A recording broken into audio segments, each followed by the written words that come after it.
দেখুন আমার বাড়িতে যে রান্নাঘরে জানলার সামনে আমার পুষি বেড়ালটি বসে আছে।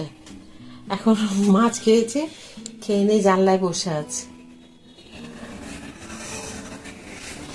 কি খেয়েছো? কি খেয়েছো তুমি? কি খেয়েছো? আজকে আমি করব পমফ্লেট মাছ রান্না। একটা করে গোটা পমফ্লেট দু টুকরো করে নিয়েছি, বড় সাইজের পমফ্লেট। তো এগুলোকে আমি আজকে সর্ষে বাটা দিয়ে ঝাল করব, তেল ঝাল। তো খুব সুন্দর হয়, দেখুন। তো তিনটে আছে, ছ টুকরো করে নেওয়া হয়েছে। এগুলোকে এখন নুন হলুদ মাখিয়ে আর ভেজে নেব।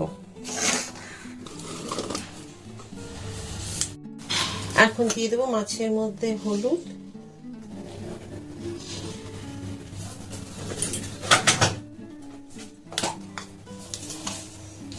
নুন,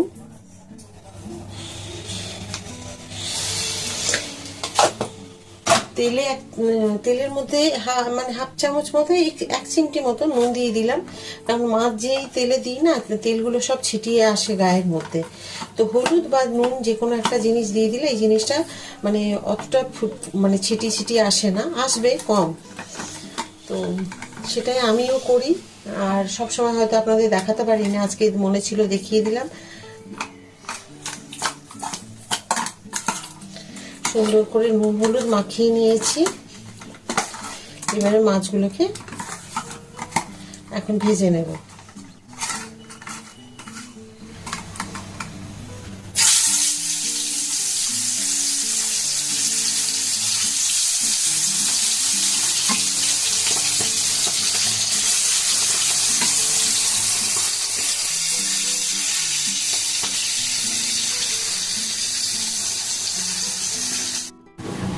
মাছ ভেজে আমি তুলে রেখেছি, দেখুন বাটিতে।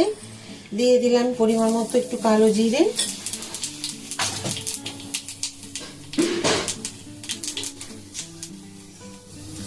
দিয়ে দেবো একটুখানি পেঁয়াজ,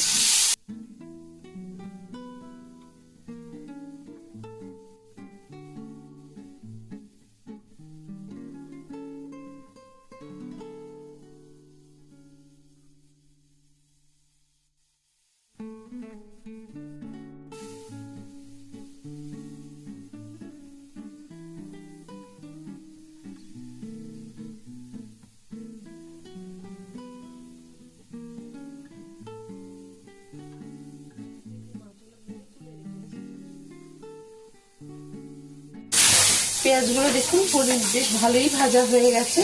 আর নুন আমি সবসময় দিয়ে থাকি, কারণ নুন দিয়ে দিলে পেঁয়াজগুলো নরম হয়ে যাবে। এখন দেখুন কেটে রেখেছি আমি এই যে টমেটোগুলো, এইগুলোকে দিয়ে দেবো। একটা বড় টমেটোকে টুকরো করে দিয়ে যাচ্ছে। এবার এটাকে আমি একটু ভেজে নরম করে নেবো।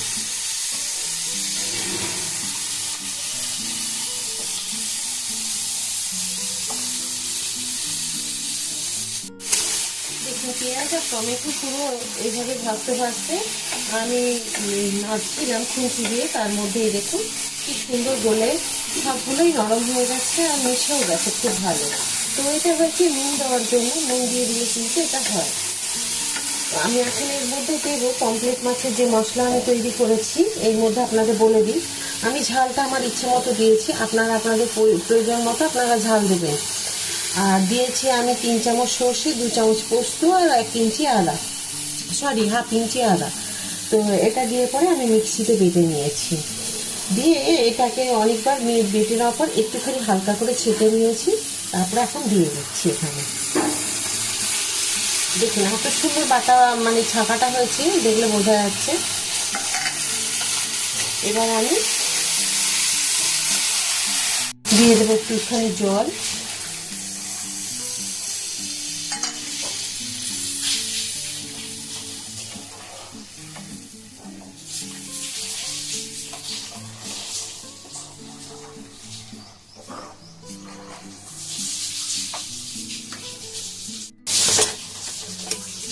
হলুদ দিয়ে দিলাম,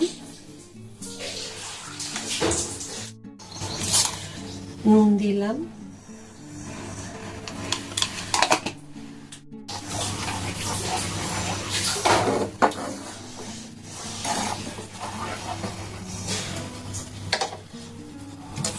এখন এই মাছগুলোকে আমি দিয়ে দেব।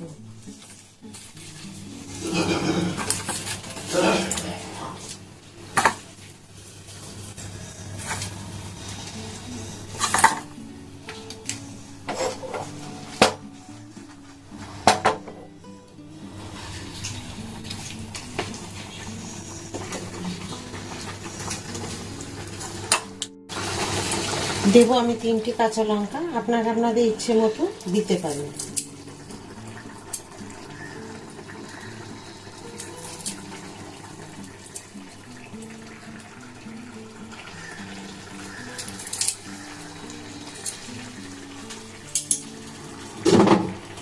দেখুন এখন বেশ সুন্দর ফুটে গেছে। দিয়ে দেবো আমি একটু বেশি করে সর্ষের তেল।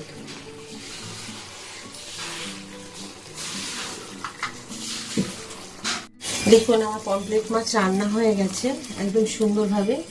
তো কীরকম হয়েছে দেখুন, খুব সুন্দর হয়েছে, খুব বেশি পাতলা ঝোল নেই, কিন্তু দেখতে খুব ভালো লাগছে আর গন্ধ খুব সুন্দর উঠেছে। বাড়িতে যদি ধনেপাতা থাকে তাহলে ধনেপাতা দিয়ে দেবেন, তাহলে কিন্তু খুব ভালো লাগবে। পমফ্রেট মাছে ধনেপাতা খুব ভালো লাগে, তো আজকে আমার বাড়িতে নেই, যার কারণে আমি দিতে পারলাম না। তো এমনিও খুব ভালো লাগছে দেখতে। কেমন হয়েছে রান্নাটা অবশ্যই কমেন্ট করে জানাবেন। ব্যাস এখানেই আজকে আমি এই ভিডিওটা শেষ করছি। নমস্কার।